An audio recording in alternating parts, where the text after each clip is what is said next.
all need this kind of experience. Training by training, feast by feast. So for this, we need to deal with the Lord concerning our hearing. In Acts 7:51, it says, "You stiff-necked and uncircumcised in hearts and ears, you always oppose the Holy Spirit, as your fathers did, you also do." So to be stiff-necked and uncircumcised in our hearing is a serious situation, because then not only do you not receive the word, you may be offended by the word, or you may have a strong opinion about that word. You oppose that word. We don't want to be in that kind of situation. The sinner's ears need to be cleansed with the redeeming blood and anointed with the Spirit. And of course, this refers to verses in Leviticus concerning the priesthood. Leviticus 14:14 says, "And the priest shall take some of the blood of the trespass offering, and the priest shall put it on the lobe of the right ear of the one who is to be cleansed, and on the thumb of his right hand, and on the big toe of his right foot." This is because our ears need to be cleansed so that we can hear the word. You know, you think about it, how much your ears are a vehicle, right, by which things can be transmitted.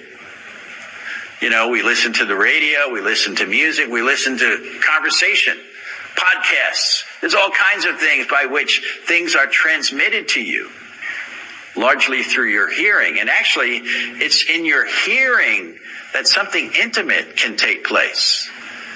You know, the hearing actually is what enables you to see something in a spiritual sense. So our ability to hear what the Spirit is speaking is crucial. Because if we miss out on the speaking, not only do we miss the benefit, there may be something that causes us to oppose what we've heard. So the cleansing of the ear, the cleansing of the lobe of the ear is so that we can hear. The cleansing of the thumb is because our hands are involved in work. Our work for the Lord needs to be something out from Him. And then, of course, the feet, the cleansing of the big toe is so that in our walk with the Lord, in our taking the Lord's way, He really has the ground to lead us. But this can only happen if we're cleansed by the blood.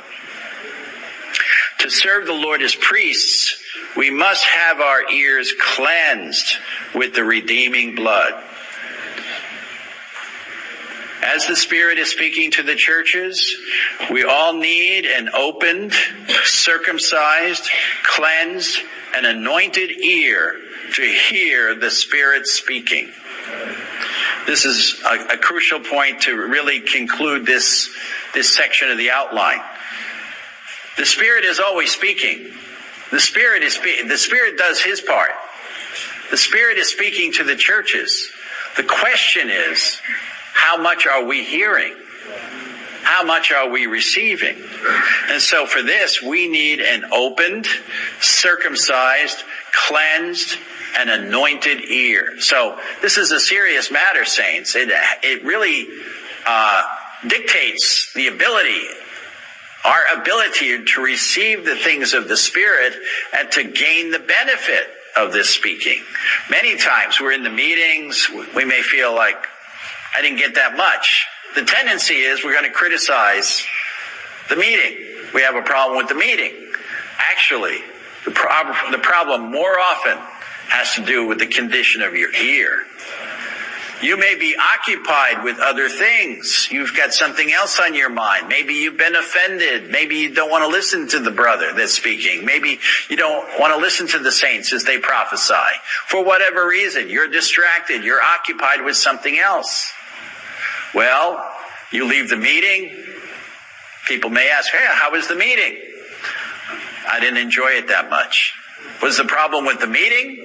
Or was the problem with your receiving? So we need to deal with this matter of our hearing so that our ears could be circumcised. Otherwise, we miss the benefit of the Spirit speaking to the churches.